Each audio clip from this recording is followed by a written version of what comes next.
Welcome everyone to this week's episode of Morning Brew. Well, today we have a very special blend brewing as we sit down with Laredo's Chief of Police, Miguel Rodriguez. Now, it's been a year since he took the helm of a very large police force, of course, navigating the very complex landscape of a growing border city. With Laredo being the #1 inland port in the country for trade and the proximity we have to Mexico, Chief Rodriguez has had his hands full. So today, I'm very excited to sit down with Chief Rodriguez as we reflect on his first year in office, highlighting the victories that have fortified Laredo, as well as some of the challenges that have kept him on his toes. So we also look ahead to 2025 and dive into Chief Rodriguez's long-term vision for the future of our beautiful city. So grab your favorite mug and welcome Chief Rodriguez. Really appreciate you taking some time to be with us here on Morning Brew. It's a conversation that I've been wanting to have with you for quite some time. And I think I'd like to start off, Chief, with just having our viewers and our listeners understand the magnitude of the job that you took on, being the Chief of Police in a type of city that we are, our proximity to Nuevo Laredo. We make the national news quite often, either talking about immigration, cartels, things that other chief of police across the nation might not have to deal with. But you decided to take on this role a year ago. You've been on the job for a year, and I want to understand when that aha moment was for you after 27 years of being in law enforcement. When did you decide, and why did you decide that you wanted to lead the force?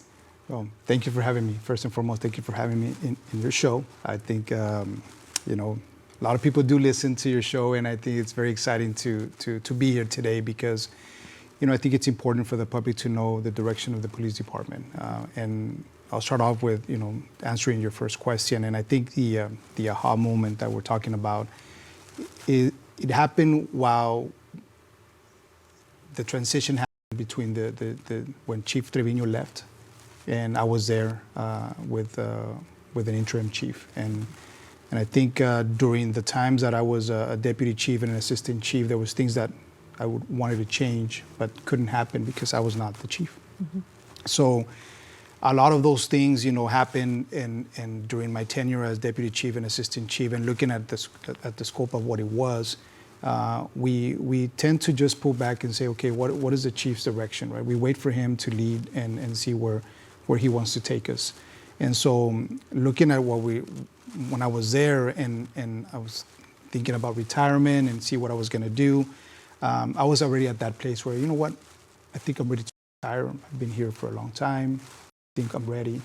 But then looking at how the department was left and how it was, I felt the need that I need to step in and see this department taking it to the future, taking it to a different direction that where we were currently at was not a direction in a place that a chief should have left that department. And so, looking at the different angles that the department was taking, and more than anything was the fact that we needed to implement change. I took it as an opportunity to say, okay, I can do this, right? I was a deputy chief in charge of detectives. When I became an assistant chief, I was assigned to intelligence and the detective division, the CID division. A lot of the things that came in with technology, that was my bread and butter. I wanted to make sure that we step in with technology because technology was the future. Mm-hmm. And so a lot of that knowledge that I had, I could not just drop it and then take off and leave the department where it was at. So that happened during that time that Chief Trevino left, and I took it upon myself. I said, I'm going to give it a try, and I'm going to make the change that needs to be changed, that needs to happen. And so I applied, and I put my vision together. I put the structural plan for the council to see, and I meant everything in that plan because so far, we've done 21 things from that plan. Wow.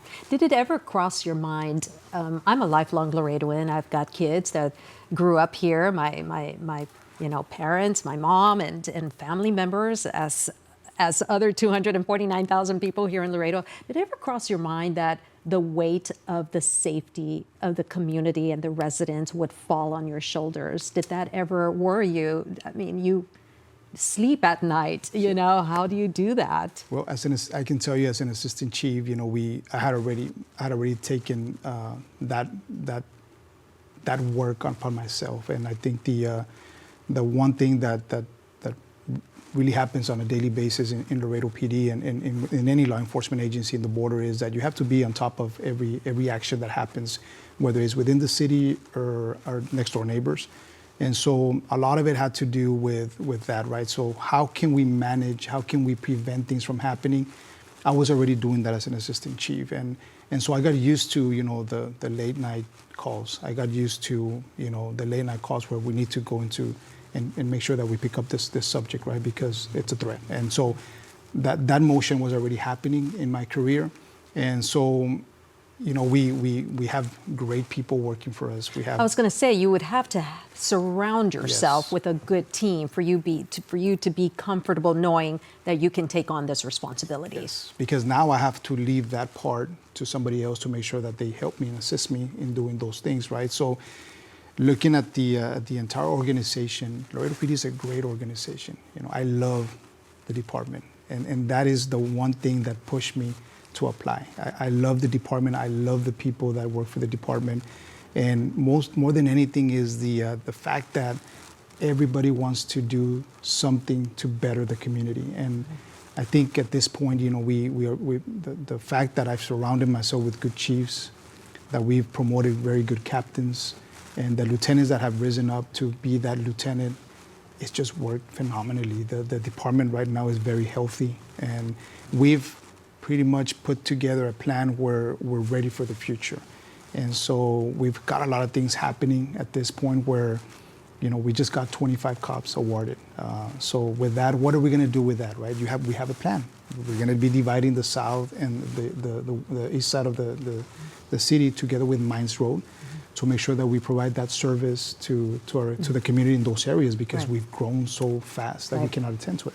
And for our viewers and our listeners who are not familiar, the Mines Road area is the cusp of our industrial trade area. So thousands and thousands of trucks that go through our ports of entry, our World Trade Bridge, and that obviously puts a huge toll on the police force to make sure that folks who live in that area are kept safe and that our roads are safe. And that's a big responsibility, as well as the north side and the south side of town. What's the number of police that you have on your force? So right now there's 575 positions. Currently filled, we're at 538. So we're still missing a lot of hiring. There's a lot of hiring to do. Because several people retired the year that you retired. were. It was just time for them to retire, and they chose to do so. Yes, and plus the additional 25 that we just got that added to those vacancies. Wow. So yes, definitely the port. It's a big undertaking for us, because we continue to see that heavy commercial traffic. Right. Thousands and thousands of trucks come our way, and so we need to make sure that our public, you know, whenever they're commuting from the Mines Road area into the city, that they're safe, right? And so our presence is always needed. But more than anything, we're always checking for our response times at the Green Trench area, in any of the Mines Road area. We're always checking for our response times, because it does affect our response times whenever we have tractor trailers blocking the middle of the street. So we create that awareness within our department, but more than anything is the fact that we just know that it's going to continue growing. Absolutely. And that's the issue that we continue having conversations with council and the mayor, and make them understand that this is an ongoing situation that is just going to continue growing and growing, and we need to make sure that we get ahead of that. Yeah, absolutely. Well, Chief, we're going to take a quick break. When we come back, though, we're going to talk a little bit about some of the growing pains and some of the vision that you have moving forward, and how to deal with the growth of Laredo and different, and that's in all sections of our growing community. And then we're going to talk a little bit also about what you do as a leader to manage 530 8 personalities on your police force. So we're going to take a quick break to hear from our sponsor, International Bank of Commerce. When we come back, we continue our conversation with Chief Mike Rodriguez. Stay with us.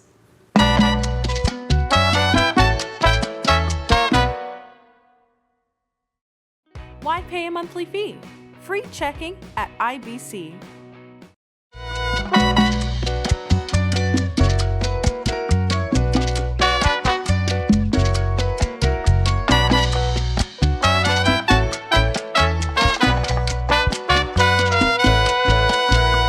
Welcome back, everybody, to this issue or episode of Morning Brew. I am so privileged this morning to be sitting down with Laredo's Chief of Police, Mike Rodriguez. He's been the chief for about a year now, and it's a very heavy responsibility because we are a community that makes national news very often for immigration issues, for our trade as the #1 inland port in the country.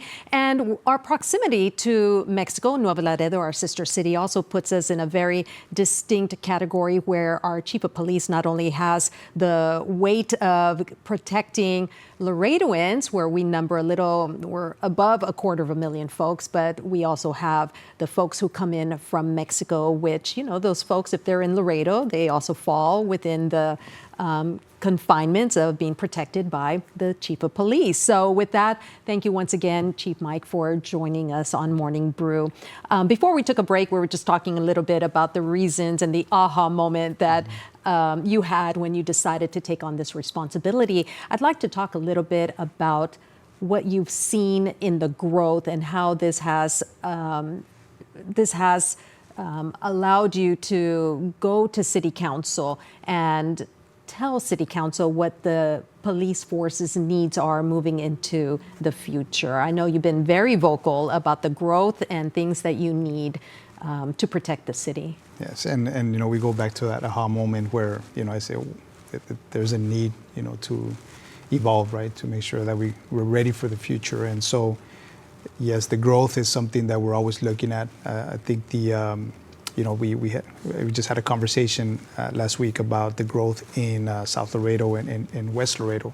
So when we're talking about the Buena Vista complex, right, that area, with the Concord Hills area, all that area is already an approval of over thousands and thousands of residential lots. And so when you're looking at residential lots, those are houses that we're going to have to service.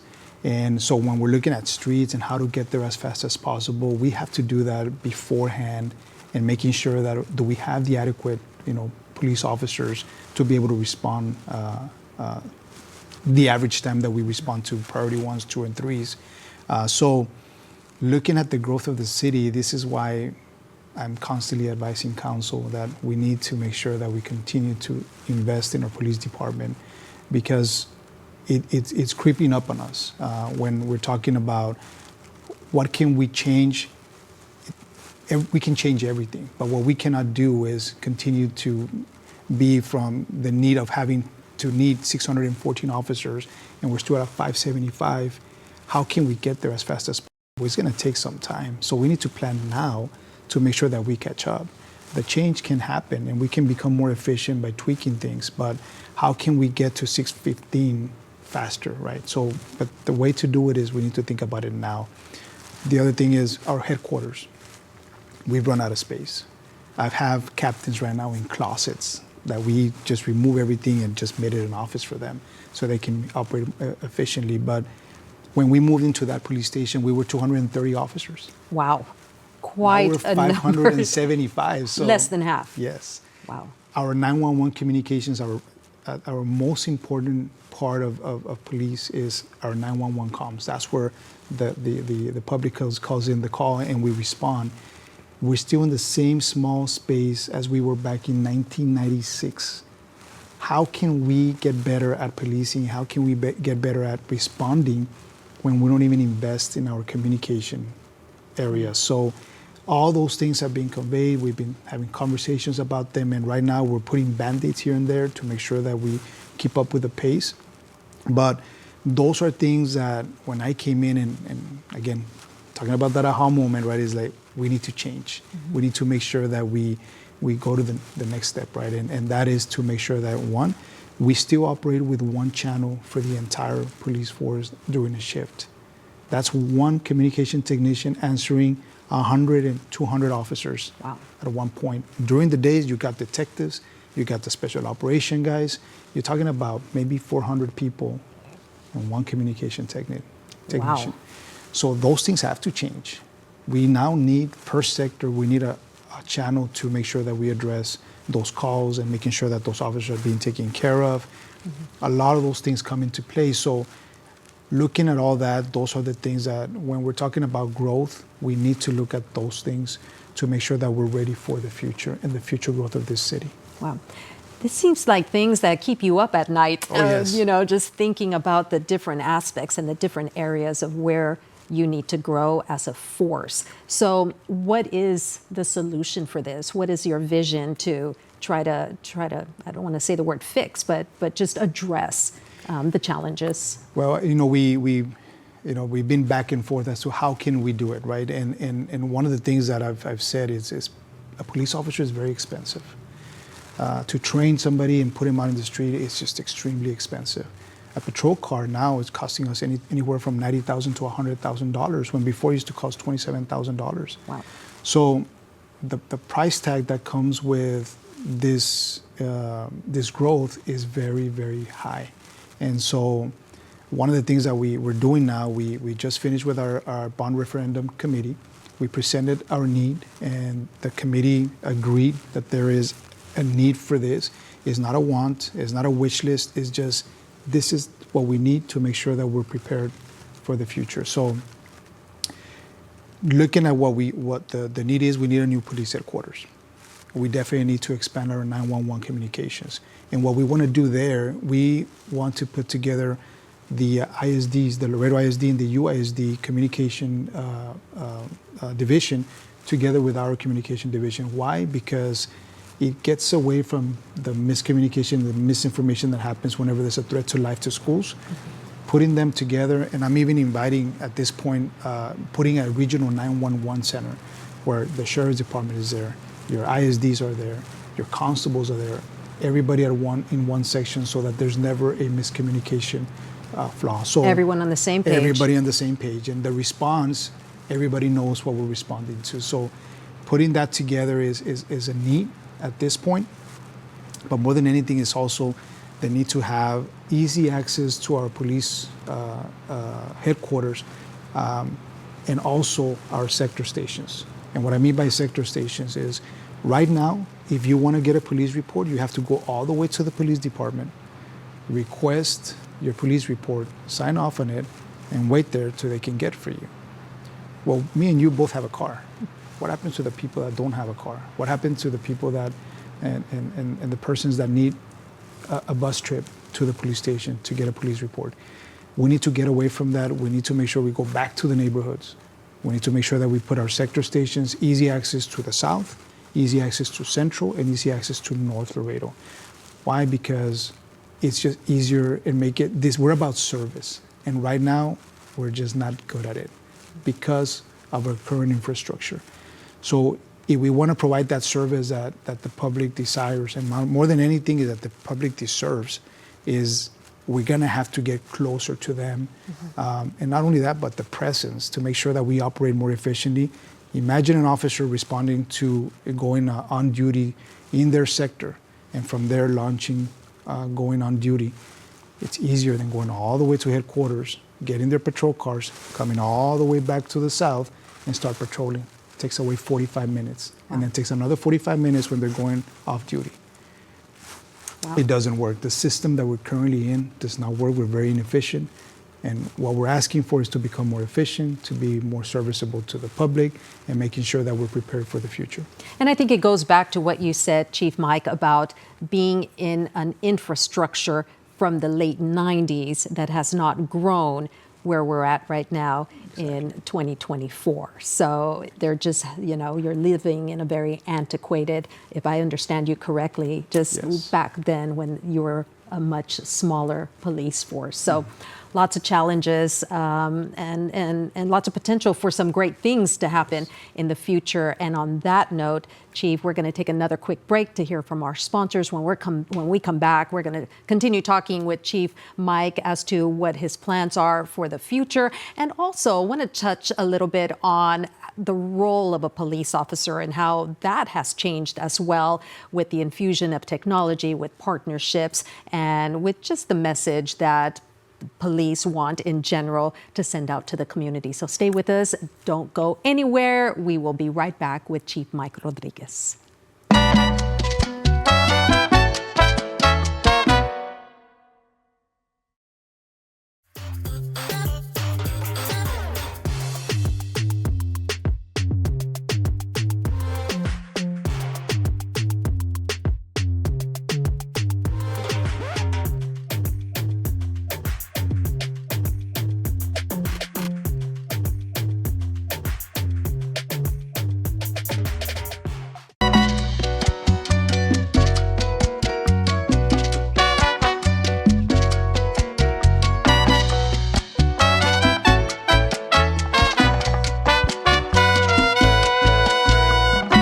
Welcome back, everybody, and we appreciate those who have stuck around with Morning Brew. We've got such an interesting topic because we're talking with our Chief of Police, Mike Rodriguez, and we're talking to him about how the role of the police force. We are a border city, Laredo, Texas, that is maybe a little over 250,000 folks. We've grown so much over the last few decades. We're the #1 inland port in the country, and that poses a lot of challenges in protecting a city like this. So our Chief of Police, Mike Rodriguez, has been on the force for a year now. He decided he had that aha moment and decided he wanted to protect everybody in this city, and we are asking him about how this first year has gone. And Chief, thank you once again for allowing us to delve into your last year on the force as the police chief. And I want to talk a little bit about how policing has changed you've been on the force for 27 years, and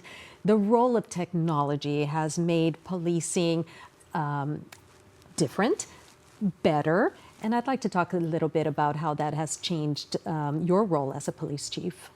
Well, I mean, I can tell you, Mindy, that I came in 1997 to law enforcement, 1999 into Laredo PD, and we did not have GPS, we did not have a computer.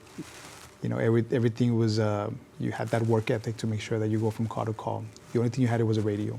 So now it's body cams, in-dash cam, GPS, you got a computer, and aside from that, you're always mic'd up on duty. So aside from that is the available technology that's out there that for this new generation is very easy to navigate. It's training the older generation with this new technology. And I'll talk a little bit more about what I mean about the technology, but aside from that is also the need to train and train and train. Right now, the biggest issue is mental health. Our officers need to be trained on every aspect of mental health, how to de-escalate certain situations, how to,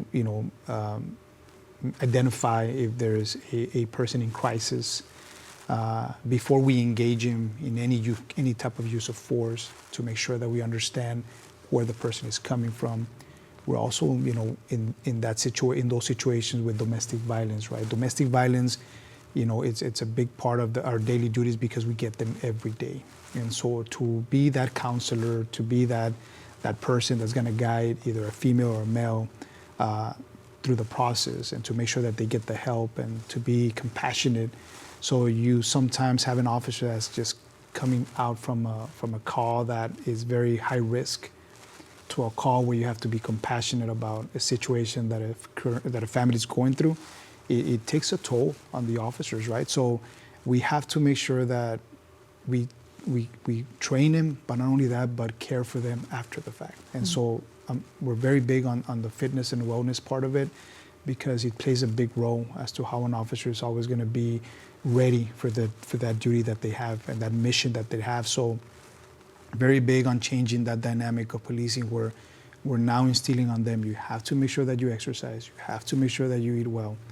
You also have to make sure if you feel that you need to talk to someone, that's available to them.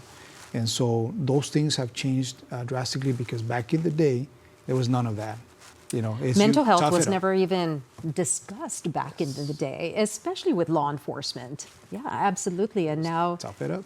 yeah. You know, move on to the next call. So those things have changed, but I think the majority of how we're evolving and how we're preparing for the future is everything is now with automated systems, AI that's coming in.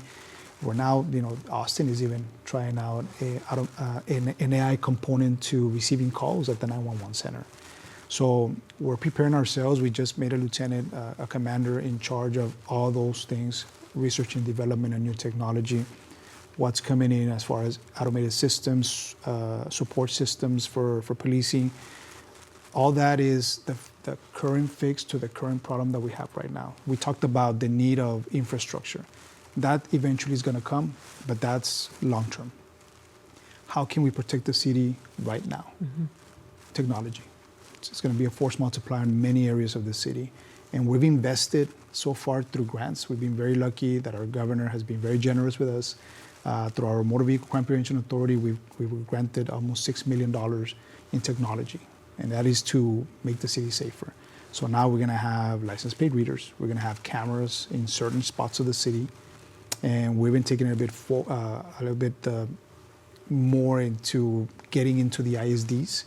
That we were able to bundle this up, where we're trying out together with Flock System, that's the technology, shot spotters. And I just went to LISD and I talked about this, you know, shot spotters in our high schools to try them out, because what those are, they save lives, because within seconds it'll tell us longitude and latitude where the shot is coming from. Wow.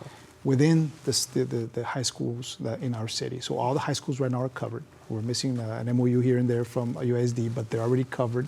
So our response time will be a lot faster. We don't need anybody to call it 911. And also the ISD officers are going to be given the application so that they also know that there was a shot heard nearby the school or in the school. So all those things are going to be able to help us be more efficient, but also to protect the public. So here comes the drones, right? Our drones first responders. We're already in that. They're already going to be installed next month, several parts of the city. That drone is going to be able to respond within seconds versus the officer that's going through traffic. So that will give us eyes in the sky to make sure that what we're encountering. But more than anything, is also that drone is also going to be able to deliver Narcan. It's going to be able to deliver if somebody is in a crisis where they need a tourniquet. It's going to be able to deliver that. Wow. So there's a lot of things that drone is going to have capabilities of that is going to help the public just in many ways. Yeah. And get services so much faster. Yes. And in places where it's going to take a little time for an officer in a vehicle to get to, you can just send that drone right in there. Send the drone and traffic accidents, you know, what do we have? What do we need to close? You send the drone, you can make sure that you assess the situation a lot faster than an officer getting there and then asking for more units. Right now we're using drones to reconstruct traffic fatalities. When before it used to take us 4 hours, now it's taking us 45 minutes.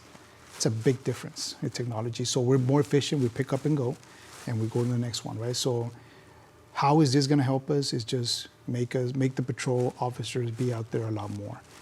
This year so far, 6 homicides, Mindy. When have you heard 6 homicides in a city our size? Yeah. I don't think a lot of people realize that, you know, when they see or hear Laredo on national news talking about, you know, immigration situation, drug cartels, things like that. But then you find out what our homicide numbers are, and they're even in the single digits, and we're just about a week away from hitting a new year. We're in the single digits. We're in the single digits. That's impressive, to say the least. This is hard work from your police department. Not only that, but overdoses. We're 102 less overdoses this year, and compared to last year, we had 67 deaths. This year we have 35. Wow. That's huge. That is huge. The national average on overdose deaths, national, is 3%. We're more than half. The amount of work that was put in by the city, by our DEA partners, our Border Patrol partners, everybody that came together to the table last year when we're having this issue with fentanyl, it has worked phenomenally. Yeah. And so having a city that has less overdoses, less deaths in overdoses, 137 less burglary vehicles a year today. That's huge. 137 less burglary vehicles. More than anything is burglary habitations, we have 32 less. So the numbers have declined. We do see some robberies, the statistics going up. But at the end of the day, what we're talking about in 2025 is in this same system that we have our camera systems, we're going to be able to offer those convenience stores that are in hot areas a free camera. This is coming from your Laredo Police Department. We're going to put this camera here to prevent robberies in your store because we know it's a hot zone. We know there's. You've got the numbers that are showing. Yes. Yeah. We're also going to do that in areas of residential areas that we know there's an uptick in burglar vehicles. We're going to go to the associations and we're going to tell them, here's your camera, free from us, because we want to monitor. We want to make sure we prevent things from happening. Our shots fired, last year was huge. This year we're about 137 less shots fired. And those are calls that come in? Calls for shots fired.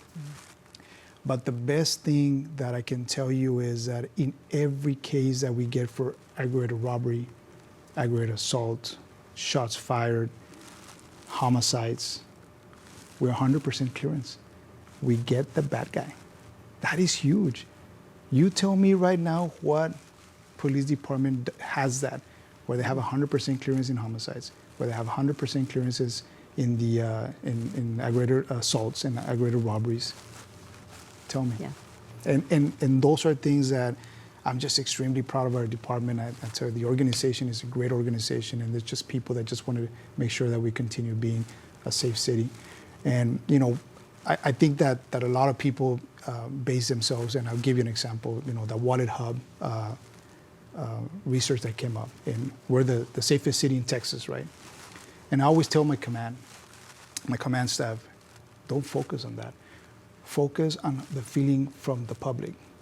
This is based not only on PD, it's based on how many EMS we have, based on how many fire trucks we have, how many hospitals we have, how many schools we have. This has nothing to do with police department. Yes, we look safe, and it's kudos to the police department, but it has to do also with a lot of other components of the city, not only police department. Our focus is our numbers and the temperature that's out there from the public. If the public feels safe, we can tell you all you want, Mindy, hey, we're a safe city, but do you feel safe? But do I feel safe? Exactly. Do I feel safe to have my kids out there driving on the streets, things like that? Exactly. Yeah. I want to, in the time that we have left, Chief, I do want to talk a little bit about the feeling of how do you recruit more police officers when police officers have had a really bad rap over the last decade or so. We've seen in the national news what has gone on with, some police forces across the nation. But you need to continue. We need to continue filling the force. So you need to now change the concept or the perception of police officers and what they do. And you need to start them young. Of course, this is the Mindy perspective. You need to start them young because you need to have kids want to become police officers. So in the short time that we have left, I know you guys have done a lot more out in the community engagement. Tell us what your plan is for that. We're going to keep on growing it, Mindy. Coffee with a Cop, huge success. Blue Santa, huge success. We got National Night Out. We went to multiple parts of the city, huge success. But right now the focus is going to be, yes, on recruiting, but also to make sure that we get into our youth's minds, because right now we see a problem with people bullying, harassment. More than anything is publishing photos, and things like that, teen dating violence cases. And so all those things, we need to go back to the schools. And we need to make sure that we let them know this is not the direction you want to go. And these are the consequences. With this new generation, you have to tell them about the consequences. It's very easy to post a photo and think that it's funny, but it has some consequences towards what you're doing, right? So for us to be able to make sure that they keep themselves in line, we're going to go back to schools. And we're already doing it. We're doing it for Career Day. But more than anything is also we just got an approval for our community service officers. This year during budget, we were given the code enforcement officers that the city currently has. They've been shifted to the Laredo Police Department. We're thinking that March 1st is going to be the date that we're going to be transitioning the code enforcement officers for the city to the police department. So with that came 60 new full-time employees positions. So what we did the scope of work that they have, and we created a community service officer. And what that is, we can hire somebody that's coming right out of high school and making sure that they help, and we train them on code enforcement. We train them on directing traffic. We train them to enforce, certain ordinances within the city. And we start telling them this is the way you should do this job, but more than anything, we keep them in line. And that's how we're gonna start also getting into our youth through the city and making sure that we connect with them. And aside from that, we need to get, and I always tell our PIOs, Joy Baeza and Espinosa, I know we focus on Facebook. That's a different demographic. That's Generation X. We need to go into Instagram. We need to go into Snapchat. We need to go into TikTok. That's the demographic that we need to target, because that's the youngsters, and we need to target them through there. They need to want to become police officers, Yes. because, like you said, recruit. Yes. And they need to know that you're the good guys. And We are the good guys. Yeah, and the job is tough, but there's a lot of gratitude and a lot of good things that police officers do, and they need to be able to see that. Yes. So, Chief, it's been great. Thank you so much for sitting down and giving us just a little perspective of what goes on in your world the last year, what it's been like, and what the future is looking like for our great community. And it looks very bright, and we appreciate you, and we appreciate the 538 so far, yes. police officers that are on the force. Thank you so much. We appreciate having you with us. Mindy. Thank you for all you do Thank you for for our having me community. Absolutely. That does it for this episode of Morning Brew. We hope that you enjoyed the conversation with the Chief of Police. Of course, make sure you tune in once a week to Morning Brew as we continue, hopefully bringing some new information that is appreciated to you. If you have any topics, of course, feel free to write us at mindy.caso@kgns.tv, and we are happy to explore those. Until then, enjoy the brew.